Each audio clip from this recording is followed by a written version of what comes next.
Okay, we're rolling. This is an interview at the Buffalo and Erie County Historical Society, Buffalo, New York. It is the 15th of May, 2007, approximately 10 a.m. Interviewers are Mike Russert and Wayne Clark. Could you give me your full name, date of birth, and place of birth, please? Yeah. Albert Mario Brusetti. I was born October 23rd, 1939 in Buffalo, New York. Okay, what was your educational background prior to entering service? I graduated from Brigade Vocational High School in Aviation Mechanics. I took a postgraduate course in Aviation Mechanics. Okay. Did you enlist or were you drafted? I was drafted. All right. When did you enter military service? In September 1965, All right. And what branch of service? United States Army. Okay. Where did you go for your basic training? Fort Dix, New Jersey. What do you remember about your basic? Basic training, I don't remember too much other than it was cold at Fort Dix. It was in November, and what I remember mostly was the old World War II wool clothing that we wore during that period of time. It was very uncomfortable. How long were you at Fort Dix? I was at Fort Dix for basic training from September through November. Okay. Was this your first time away from home? No, I've done traveling in the past, but basically it was my first time on my own. Mm-hmm. How did you feel? I felt it was time to move on. I was drafted at a later age. I tried joining the Air Force when I was out of high school, postgraduate school, because I took aviation mechanics. Trying to join the Army. I was too heavy. In 1965, I was drafted into the Army, and the doctor wrote on my forms, I'm not too heavy, I was heavily muscled. Okay. Did you go for any specialized training after Fort Dix? I went to supply school. The interesting thing was when I went to Dix, taking aviation mechanics and taking the FAA exam, I would want to continue an education in aviation. At Fort Dix, I showed them my paperwork. They sent me to a general supply school in Fort Jackson, South Carolina. Then I went to advanced small arms and supply in Fort Lee, Virginia afterwards. How long was that school? Each school was 8 weeks, and it was an accelerated course. In Fort Lee, we went to school nights because of lack of training personnel. Mm-hmm. Okay. In retrospect, how do you feel the training, did it prepare you for what you found when you arrived in Vietnam? Well, when I arrived in, the training was different than what my Vietnam experience was. What happened to me after Fort Lee, Virginia, I was sent to Fort Devens, Massachusetts, and at Fort Massachusetts, I was assigned to the 2nd Battalion, 1st Infantry, the 196th Light Infantry Brigade, and I worked in headquarters company, which is I would say, the command of the brigade. Okay, how long were you at Devens before you were sent overseas? I was at Devens until July of 1965. We had advanced infantry training at Fort Drum, New York. During the period of time that I went to Devens and I left Devens. Okay. Did you then go overseas from there? Yes. The brigade, I was told, was set up to relieve the 82nd Airborne at the Dominican Republic. But We did not go to the Dominican Republic. We left for Vietnam on ship, 2 ships from the Boston Harbor. So you went as an entire unit? As an entire unit, yes. All right. When did you arrive in Vietnam? In August 1965, it took us approximately 30 days to get there on ship, down the Atlantic, through the Panama Canal. We stopped in Long Beach, California for 1 day, and then went across to Vietnam. Okay, what was your impression when you arrived in Vietnam? Where did you arrive? We arrived in a resort area called Vong Tau. We were told when we would get off the landing craft to hit the beach and dig in. When we hit the beach, there was bands playing, and the ladies were there and put leis on our necks, and we thought we landed in Hawaii. The thing was, though, they drove us down the road. We got on C-130s. They flew us approximately 85 miles northeast of Saigon, and we landed in an area that was a brand new base that was being prepared by the 25th Infantry Division. Okay. Again, what kind of impression did you have arriving in this area? It was hot. There was nothing there. And when I first set my feet on the ground, we walked to an area. A grasshopper hit me in the chest. I looked down, and the grasshopper was around 3 inches in size. And I figured then and there that I'm going to have an amazing time here in Vietnam if the grasshoppers are that big.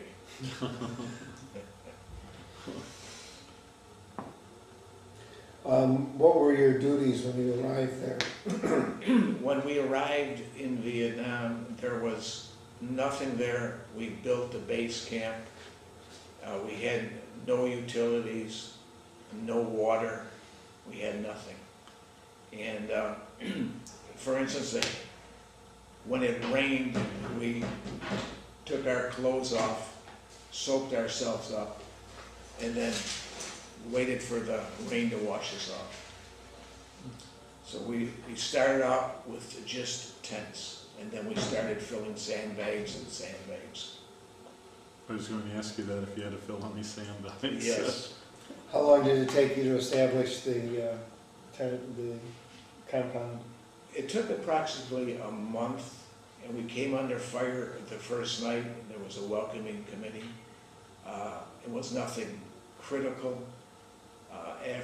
Within a month's time, we started to go on search and destroy operations. This was the buildup of the Vietnam War. This is when I believe we were the aggressors at that time to go out and search and destroy. Mm-hmm. Now, what kind of weapons did you carry? Well, I had an M79 and a .45 pistol, but I was a radio man, and I carried the radio man for either the company commander or our section, the S-4, and which is the advanced supply directing the helicopters and receiving the ammunition, the food, while we're on tactical operations. Could you describe some of your search and destroy? Yes. Basically, during the day, we would move from location to location, settle down in the evening, and form a circle like in the West. Mm-hmm. And most of the time, that's when we were hit during that period of time. Surprising enough, being a new brigade, we initiated one of the largest battles at the time in Vietnam, which was called Operation Heboro.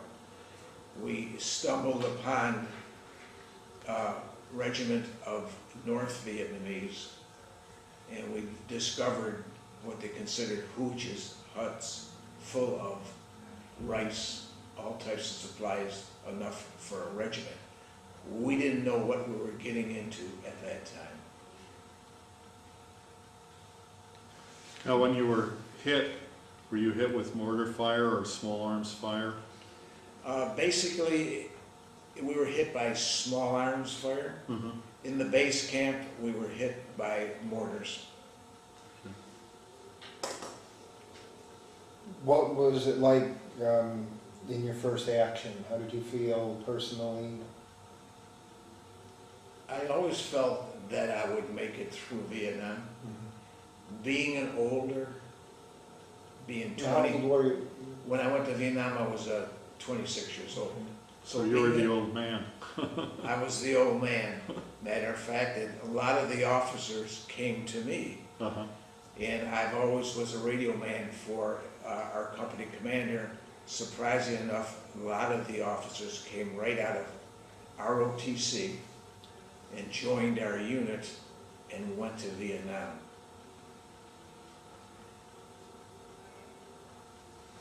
What was daily life like? In the field, it was hot, wet, and walking through the jungle. We could not follow trails, we had to cut our way through the jungles. That area of Vietnam, it was flat, except for one mountain which was called Nui Bao Den, which was the Black Virgin, that's what I'm told the name was. Yeah, other than that, it was all flat, so it was wet and thick and hot. Did you ever contract any fevers or trench foot or anything? Going through the Foot? yes, going through the water, my feet were raw all the time, and going through the jungle and through this elephant grass, we used to get cut up quite a bit, but I can say I was fairly healthy at that time. Now, did you guys wear the jungle fatigues or did you have the stateside fatigues? We were issued jungle fatigues. Matter of fact, on the ship over, we were issued M16s. And we were told at the time we were the first unit going over with M16s. When I saw the individuals from the 25th Division, they had M14s. And when we stepped in with new clothing, we see these young fellows coming in from the 25th Division. They look quite different than we did, even though they had basically the same clothing. You can see the wear and tear on their bodies and the fatigue in their eyes. Now, you said you were somewhat overweight. Did you trim down pretty well by the time you were? Yes, when I went into the service, it was time for me, I believe, I'm told they give you good food. I believe this is the time to lose some weight. I used to weight lift. I was heavy, but heavily muscled also. I went to Vietnam weighing around 220 pounds, and I left Vietnam at 190 pounds. Did you have much contact with the local people? I had very little contact with the local people. I only went to the town at one point. On this Operation Heboro, which what saddened me was that when we found this rice, they brought in some individuals, some young ladies from a place called Dao Tang, which was near the Michelin rubber plantation. They came in, loaded all the rice, not all of it, but most of the rice that we did find at the time, and loaded it onto riverboats. And as soon as the riverboats left our perimeter, they were all hit with small arms fire, and they all perished. Now, most of your contacts in your area, were they with the local VC or the North Vietnamese units? Or a combination? Yeah, a combination it was. In the Tay Ninh area and Cu Chi area were a lot of tunnels. And us being there early on, we dealt with a lot of tunnel warfare. We could be moving straight forward and be shot at, and then as we move forward, be shot at from the back. And we've discovered a lot of tunnels, so we used to take these 8-foot Bangalore torpedoes and slide them into the tunnels and blow them up and look for smoke coming out of another area. When we'd see smoke coming out of another area, we'd go and slide some more Bangalore torpedoes in the other area and blow that up. So we don't know what type of destruction we had, but we tried to seal up these tunnels. And we did have tunnel rats within our unit. Could you describe what tunnel rats are? Yes, tunnel rats are, and at the time, we didn't have many volunteers, so if you were small in size, you volunteered to be a tunnel rat. A tunnel rat would crawl into the tunnels to find out what they had in the tunnels. And at that time, they would find a lot of maps, ammunitions, and at times they'd run into individuals. Were there any ones that you knew that went down into these tunnels? I remember some of the individuals, the names I don't. But being with the S-4 and during the tactical operations, and what was unique about our group is that we all knew one another. And my position was anybody that was hit, wounded or killed, I would have to put them in a helicopter.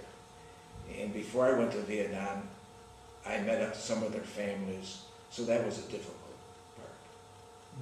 Do you think your unit had more of a closeness to it because you went as a unit rather than individual replacements like later in the war? Very much so. And when we did get replacements, we tried to make them feel at home because we knew how they must have felt. Because we went over at one time, and through Heboro and Junction City and Cedar Falls, which were large operations at that time, we lost quite a few individuals who killed in action or wounded. They start replacing people as we went along. But then as the brigade got older, they start taking people out of the brigade and putting more new people in just to have them gain more experience. How did you feel about your equipment? You carried an M79. How did you feel about it as a weapon? I think it was very good, especially at night. I would never want to carry an M60 machine gun because of the muzzle flash. And you can just look down the barrel if you're on the other side and see where the M60 is. Of course, it was a heavy weapon to carry. The M16 at the time, we had some misfunctions. There were some problems with them jamming. So I believe the M16 was more of the choice on the light infantry unit. We did requisition M14s for snipers. How did you feel about your enemy as a fighter? I think they were quite amazing. In the jungle warfare, they would hit us and disappear. Living in those tunnels, it had to be amazing. I don't know how they did it. I think they were amazing fighters. We never lost a battle. They disappeared. We were near the Cambodian border, so most likely they slipped back into Cambodia. How about your officers? What were they like? I think there were a great bunch of individuals. Most of them, as I said, were college graduates, most likely on an ROTC program. I just found out just a couple of years ago, one of them was called in from the reserves, who was well respected but was killed on their first operation.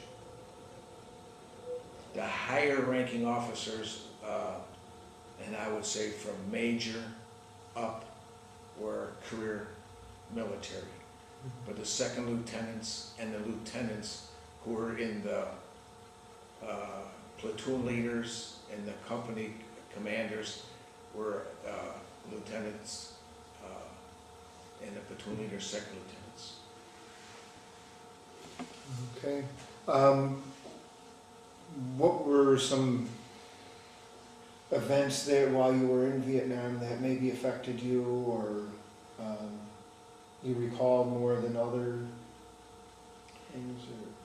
through my experience of Vietnam, I've learned what a great country this is to live in, how good everything is. What I took away from there is not to complain about anything. Throughout my life, I figure it's been blessed because I made it through there. Some of my friends, I'm sorry to say, who haven't made it through there, I'm quite disappointed in the respect that they never had an opportunity to fulfill their lives. And it's always been questioned why we were in Vietnam. And my question was why they died for this purpose. How long were you in Vietnam? I was in Vietnam for approximately 10 months. The 1 month on the ship was considered overseas duty. Did you ever have any R&R? Yes, early on, nobody wanted to go, so I figured I would go. So I went to Japan, which I always wanted to see. Later on in the war, when we moved up in a northern area, there was nobody to go on R&R because a lot of there was new troops that just got there. We were changing over, so I figured why not go on another R&R? So I took another hour, an R&R, and I went to Hong Kong. Did you see any USO shows at all while you were in Vietnam? I saw Christmas Eve. I was celebrating the occasion. Hank Snow was there, so the show started. We had ammo boxes as a seating arranged around the show. Sorry to say is that we were partying beforehand. I fell asleep when he was introduced, and a friend of mine woke me up when I was the only one there. I did go to see Nancy Sinatra, but I was called away. I had to go out in the field with one of our companies, so I didn't get to see Nancy Sinatra. I saw her standing in the background, but I didn't have an opportunity to perform. I was told after a while that Nancy Sinatra made a remark that, oh, there's a helicopter going down. And I was on the helicopter that went down. You were shot down? We don't know. I just heard a big ping. Taking aviation mechanics, I know that helicopters can rotor down. The gunner left his seat around, I would say 6 inches, saw his eyes, but I just looked at the pilot and co-pilot and see him hitting switches. I looked over the side and saw that we were in rice paddies, so I knew we had a good chance. I know if we were over at the jungle area that you can't land a helicopter in trees. So we hit the ground fairly hard. We buried the gear. Another chopper came out. He had some riflemen who surrounded us. Another helicopter came and picked us up and took us out to where we were going while they salvaged the other helicopter. I give the gentleman who flew helicopters in Vietnam the greatest credit in the world. For one instance, we were in the middle of the night, pouring rain. We were hit, a Dustoff. I don't know how they found us, but they found us in the middle of nowhere in this pouring rain to pick up our wounded. I thought that was unbelievable. I did run across a Dustoff pilot and asked him, how did you ever find anybody out there? He said it was luck, and that's hard to believe.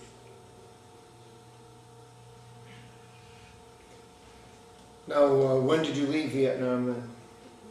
I left Vietnam in June of 1967. Okay. Did you leave as a unit, or since you all went in as a unit, there must have been a big block of you that left together then? No, not really, because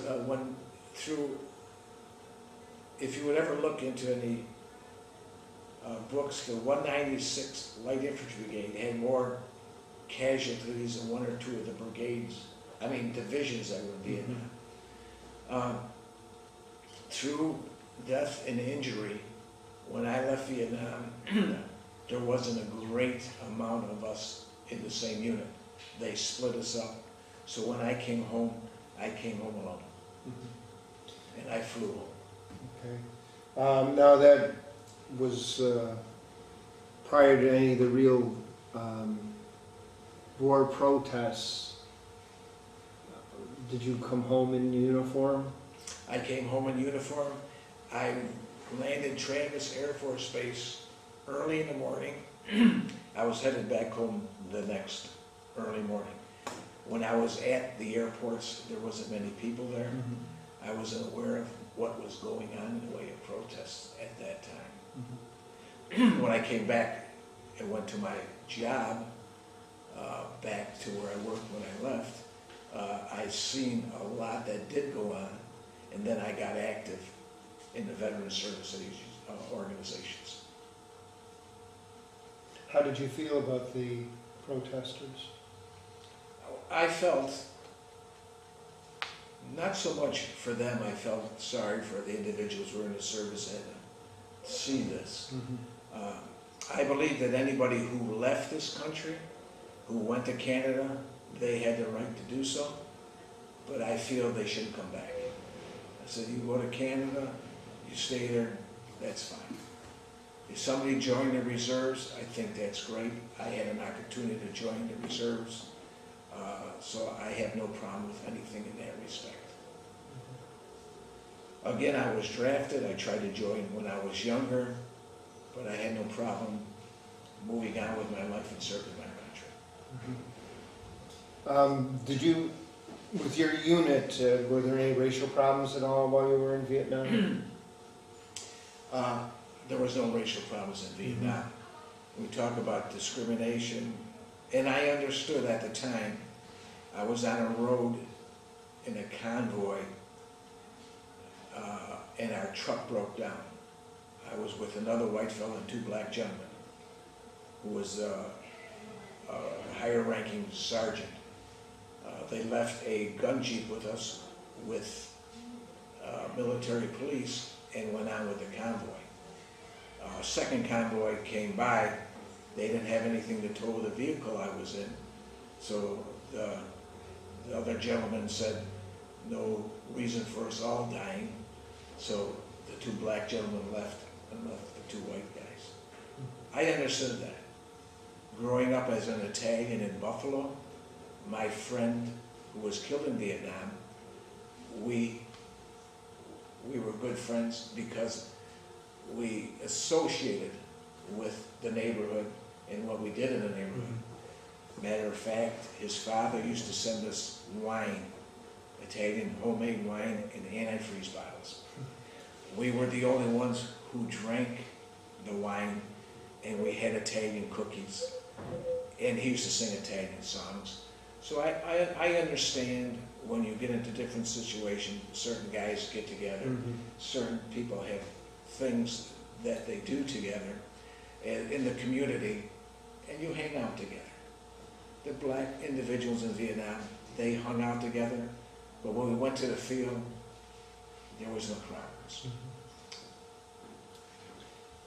After you were discharged, when were you discharged from? I was discharged in June of 1967. Surprisingly enough, I was called 2-hour reserve duty the next year and went to Fort Drum, which I was disappointed because I had to go to Fort Drum, and most of the time I was on cleanup duty, picking up butts for the reservists, which I felt, I was a combat veteran. I felt maybe I could do something more. I never understood the situation because they flew a gentleman who residence was in New York, but was in Florida. They flew him up here for 2 weeks. He cut grass for 2 weeks, and he went back to Florida. I did not understand that situation. Did you ever make use of the GI Bill? No, I didn't. But being that I was an activist where I worked, and I moved up where I worked, I was a lobbyist for Vietnam Veterans America. I was also involved with the union, instrumental in getting the buyback bill for the veterans of New York State. When I came back from Vietnam and went back to work, I wasn't entitled to my pension. I fought that. I found an individual in the Justice Department. We were going to sue the state of New York. Once they were asked, received the paperwork for the lawsuit, New York State gave me my pension. And then anybody in the same situation that I was received their pension. And that was if you left government service and came back to your government service, that they would cover your pension. That was done in previous wars, but it was not done in Vietnam. That took me quite a few years to do that. I know you have referred to this, but you were active then in veterans organizations. Yes. What veterans organizations did you belong to? Or do you belong to? When I first came back from Vietnam, I joined the VFW. There was only one other Vietnam veteran there. I got involved initially in Vietnam Veterans of America, and I am the past president for numerous years, vice president, board of directors through the years, and I'm now the treasurer. Did you ever stay in contact with anyone that was in service with you? One of my friends who lives in Lancaster, we touched base with once in a great while. When I first came back to Vietnam, we were real tight. I got married, he got married, and we seem, if there's a need for something, we would contact one another. Other than that, I've gone to a reunion, but nobody looks the same. We've all moved on and with our lives and gone mostly in different directions. Now you've addressed this somewhat, but how do you think your time in the service, your time in Vietnam, had an effect on your life? I think it made me a better person. I appreciate everything I've done. One thing though, related to Agent Orange in Vietnam, is that when I went through the Panama Canal, I saw a thick green jungle. And I thought to myself, what am I going to do in Vietnam? Once again, when I got to Vietnam, it was a thick brown jungle. And that was the spring of the Agent Orange. The officer, I remember him saying, has died of, and at the same age I am, of cancer after fighting 20 years. He said, Al, don't eat any of the fruit, they're spraying. At that time, we didn't know what Agent Orange is. I presently now have an Agent Orange related illness, which is chronic lymphocytic leukemia. It has been proven they don't know what causes chronic lymphocytic leukemia, but there's one reason they say they know, and that's Agent Orange. Would you show us the photograph that you have and then talk about that a little bit? Yes. This is from our museum, and we have individuals from our organization who will give their pictures so we know what you look like in the past. So where's your museum? 57 Main Street in the city of Tonawanda. This is me here.